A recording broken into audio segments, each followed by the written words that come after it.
Look down at your feet right now. If your toes hit the floor before your heel does, you have about 90 seconds before I tell you something most doctors after 70 never will.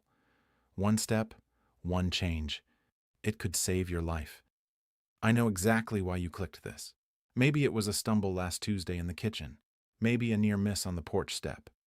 Maybe nothing big, just a quiet feeling that your feet are not telling the truth anymore. You are not imagining it, and you are not just getting old.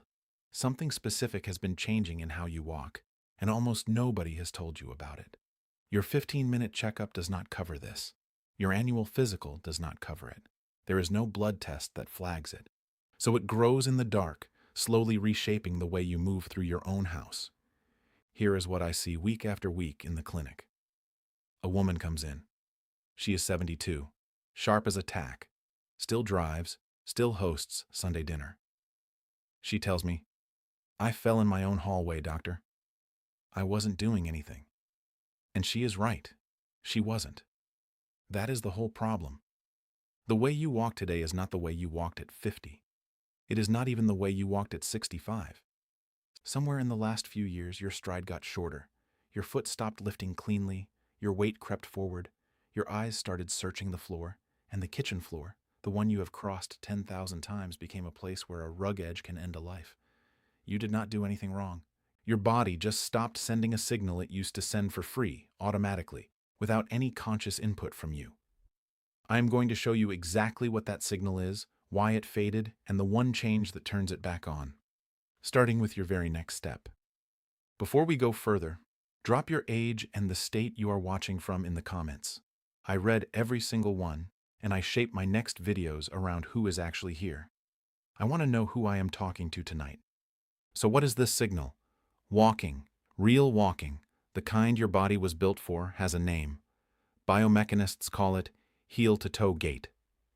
Plain English, your heel kisses the floor first, your weight rolls forward through the arch, the ball of your foot takes over, and your toes push you into the next step. Picture rolling a soup can across a counter. Smooth, steady, one motion. That is a healthy step.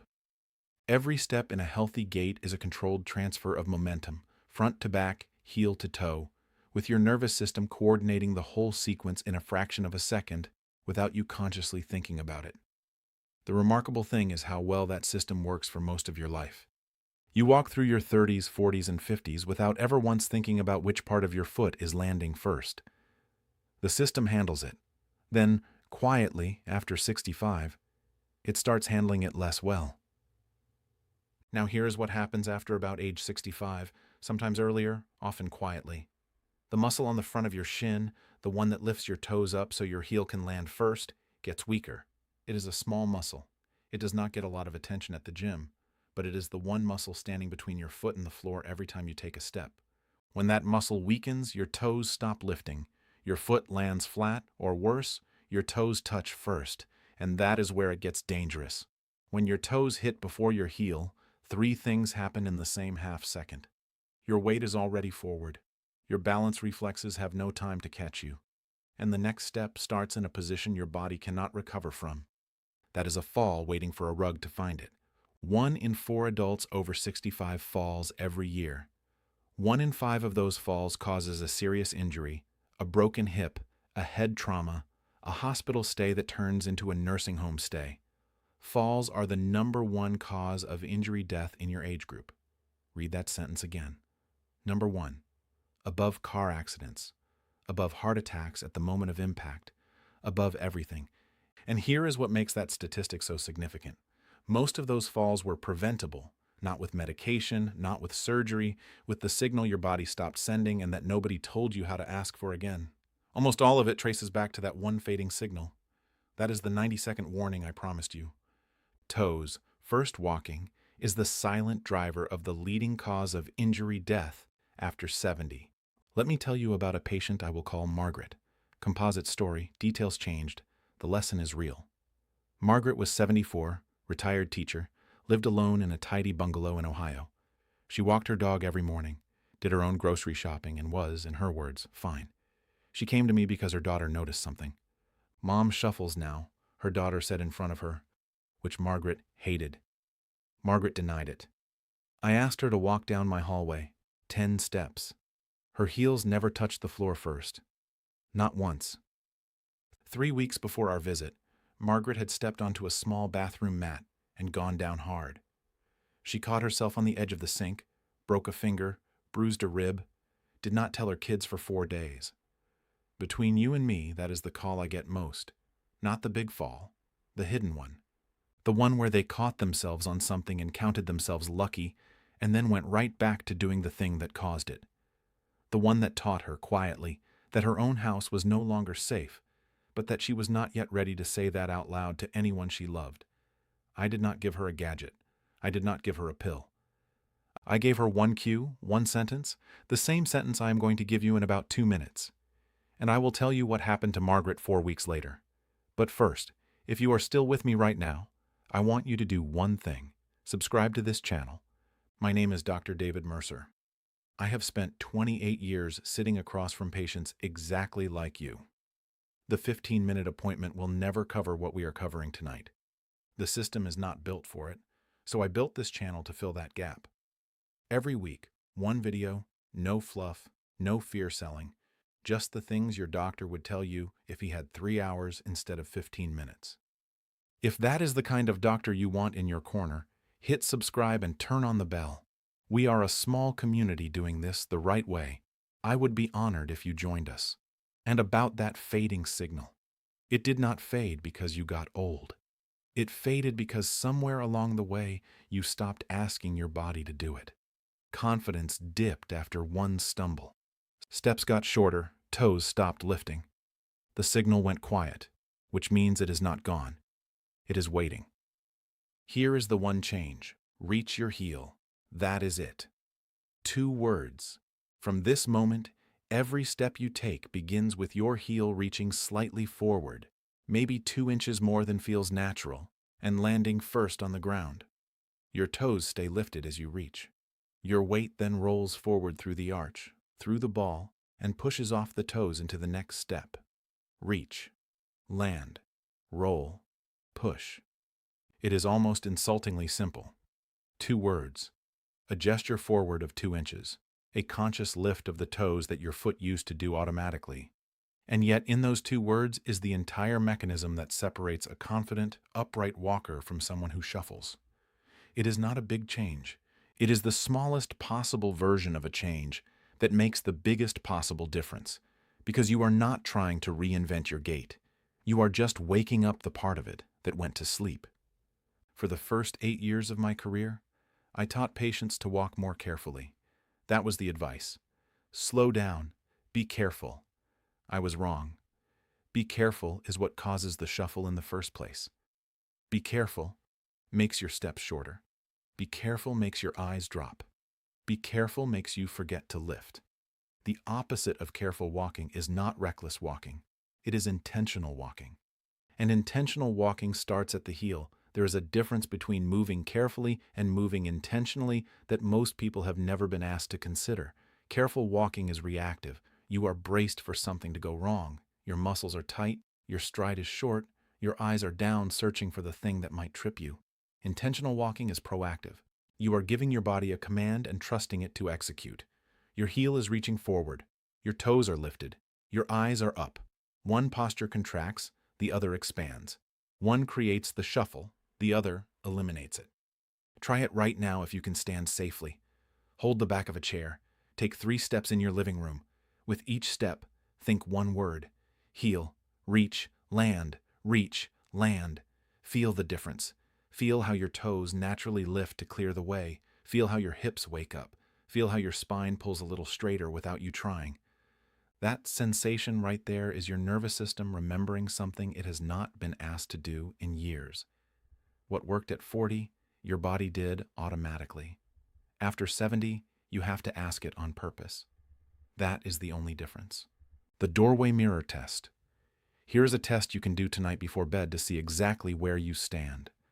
Find a mirror or a window that reflects, with a clear path of about 8 feet in front of it. Stand facing the mirror. Walk slowly toward it. 8 steps. Watch your feet in the reflection. 3 things to look for. First, does your heel hit first or do your toes? Second, does your foot lift clearly off the floor or does it skim the surface? Third, is your weight rolling forward or is it landing flat like a stamp? Most people, the first time they do this test, are honestly shocked. I know what you are thinking right now. There is no way I am walking like that. I thought the same thing the first time I filmed my own gait at 52. I was wrong. We are almost all wrong. The drift is invisible from the inside because we experience our own walking from the inside out. We feel what we feel, and what we feel is normal because it is all we have known for the last several years. The mirror is the outside view, and the outside view is often completely different from the inside experience. People come back from that test having genuinely seen themselves shuffle for the first time. It is a moment, not a bad moment, an instructive one. If your toes are hitting first, or your foot is landing flat, you have your starting point. That is not bad news. That is a green light. Because every single thing I am about to teach you is built to fix exactly that. The 3 daily movements. I am not going to give you 15 exercises. I am not going to send you to the gym. I am going to give you 3 movements you can do at the kitchen counter in under 10 minutes a day that rebuild the heel strike signal in 3 to 4 weeks. Movement 1, the toe lift. Why it matters. This rebuilds the small shin muscle, the one called the tibialis anterior in medical books and the toe lifter in plain English. This is the muscle that has been quietly weakening. Without it, your heel cannot land first. How to do it. Stand with your back against a wall, heels flat on the floor about 6 inches from the wall. Lift just your toes off the ground, both feet, as high as you can. Hold for 2 seconds. Lower slowly. That is 1 rep. Do 15 reps. Rest. Do 15 more. That is it. 2 sets, 30 total lifts, once a day, every day. What to watch for? The burn. It comes in around rep 10 on the second set. That burn is the exact muscle you need waking up. Push through it slowly. Do not bounce. The slower you lower your toes, the more the muscle works. If you can only do 5 reps the first day, do 5. The next day, do 6. This is the moment most people quit. Do not be most people. Movement 2, the wall walk. Why it matters. This is where you practice the actual heel reach in a controlled space. Slow, boring, the opposite of falling, which is the whole point. How to do it. Stand at one end of a hallway with one hand lightly resting on the wall. Take 10 steps. Each step you do only one thing. Reach your heel forward, land heel first, feel the roll, push off the toes. Then turn carefully and walk back 10 steps the same way. That is 1 set. Do 2 sets. 20 steps each direction, 40 steps total. What to focus on? Go slow, painfully slow. Each step should take a full 2 seconds. The slower you go, the more your brain is forced to rebuild the pattern. Picture yourself walking through wet sand. That is the pace. If you wobble, the wall is there. That is what it is there for. Wobbling is not failing.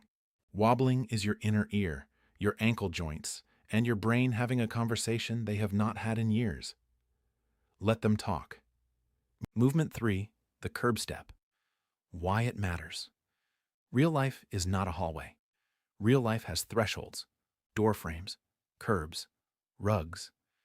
The curb step trains your foot to lift high enough to clear what your kitchen and your sidewalk throw at you. How to do it. Use the bottom step of a staircase or a thick book about 4 inches high on the floor. Stand a foot back from it with something sturdy to hold. Lift your right foot, step up onto the surface heel first, then step back down with control. Then your left foot, same way. Heel first every time. Do 10 with each foot, 20 total, slow. What to watch for? The temptation to throw your foot forward and slap it down. Resist that.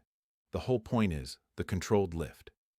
Lift, reach the heel place, lift, reach the heel place. I tell my own mother this same drill. She is 79. She does it brushing her teeth in the morning. That is how short and how doable this is. Now, Margaret, 4 weeks after I gave her 1 cue, reach your heel, and these same 3 movements. Her daughter called me, not Margaret, her daughter.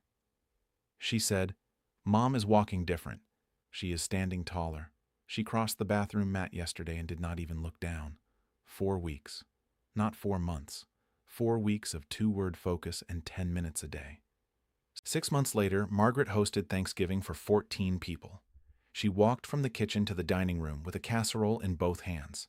No hesitation, no shame. Heel first every step.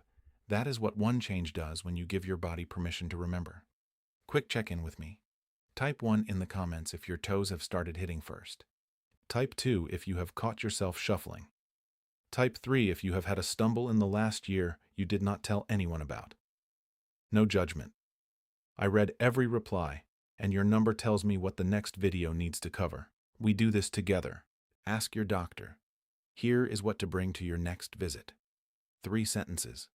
Write them down or screenshot this. 1. I have noticed my walking pattern has changed. Can you watch me walk down the hallway and tell me what you see? Most doctors do not check gait on a routine visit. They will if you ask. 2. Can you check the strength of my hip flexors and the muscle on the front of my shin? That is the tibialis anterior. Use the term. It signals you have done your homework. 3. Should I be screened for any vitamin D deficiency, B12 deficiency, or low-level peripheral neuropathy that might be affecting my gait? Those 3 things, quietly, are common drivers of the drift. They are all blood work. They are all checkable. They are all fixable when caught. Doctors love patients who come prepared. You will not be a problem. You will be the highlight of their afternoon. Red flags, stop and call. Please listen to this part carefully. There are situations where the drift in your walk is not just a fading signal. It is a warning. Call your doctor. Not next week, this week, if any of these apply to you. If one foot drags noticeably more than the other, that can signal a nerve issue or, less commonly, a small stroke. If your balance has dropped suddenly, not over months but over days, that is urgent.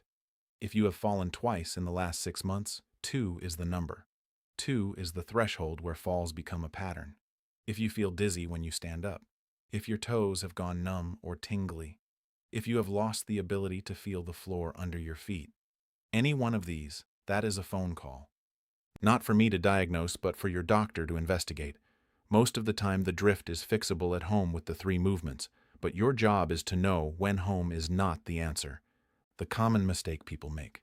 I want to save you from the one mistake almost everyone makes when they start practicing heel strike walking. They look down. They want to see their heel land. They tilt their head forward, drop their eyes to the floor, and watch their feet. This makes everything worse. Looking down pitches your weight forward. Pitches your weight forward, your shoulders round. Shoulders round, your balance shifts. Your balance shifts, and now you are walking heel first into the same forward-pitched posture that caused the shuffle in the first place. You have solved one problem while recreating another, which is exactly why this mistake is so common and so frustrating. It feels like it should help. It does not. The fix is simple. Eyes up, chin level. Look 6 feet ahead of you, not at your feet. Trust the sensation, not the sight. Your heel knows when it has landed. You do not need to see it. The feeling of the heel contact is unmistakable once you are reaching for it. You will feel it through your ankle, your knee, your hip. That proprioceptive feedback is your guide, not your eyes. I know this feels counterintuitive. Your whole instinct is to look. Do not. Trust the floor. Trust the body. Eyes up. The tonight, tomorrow, this week plan. Let me give you the simplest possible starting plan. Tonight, do the doorway mirror test. 8 steps toward the mirror. Note what you see. Do not fix anything yet. Just notice. Tomorrow morning, do the toe lifts, 15 reps, twice, 2 minutes total, right after you brush your teeth.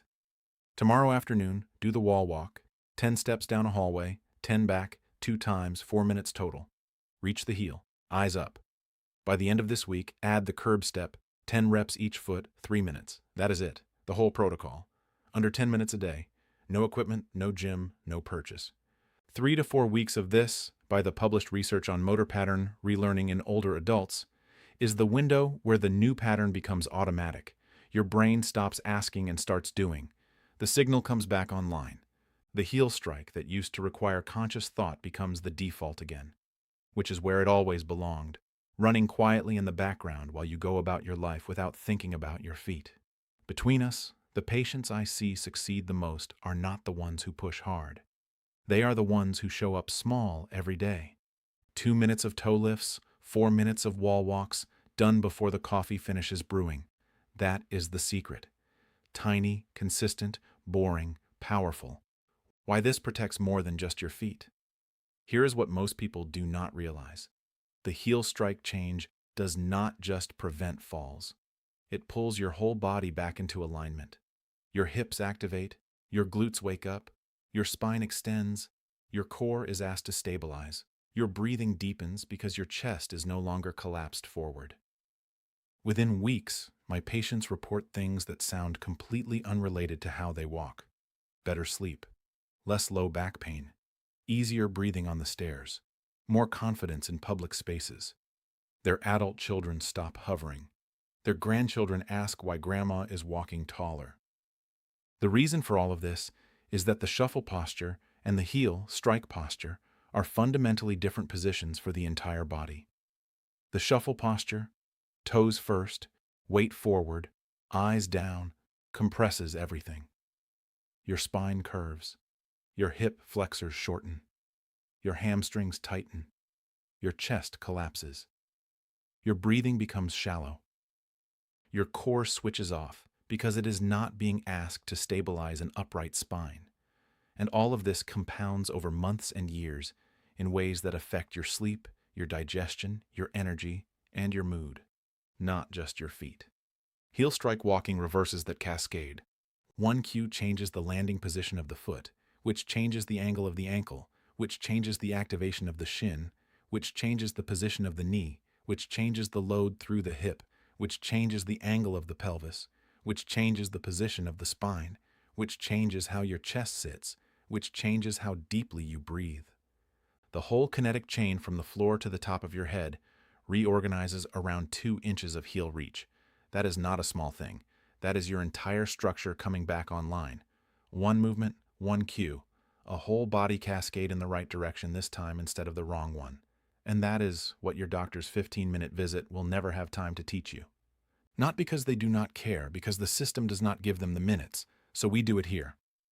You looked down at your feet at the start of this video. Look up now. The signal you thought was gone is just waiting for you to ask. Reach your heel. Land heel first. Eyes up. 3 movements. 10 minutes a day. That is the whole thing. That is how one step saves a life. Drop one word below. Ready? Then hit subscribe. Next week, I am showing you the 60-second nighttime drill that rewires your balance through your big toe. You do not want to miss it. This video is for education, not medical advice. Stories are composite. Names and details change to protect privacy. Portions of this video were produced with the help of AI tools. Always talk to your own doctor before changing how you move.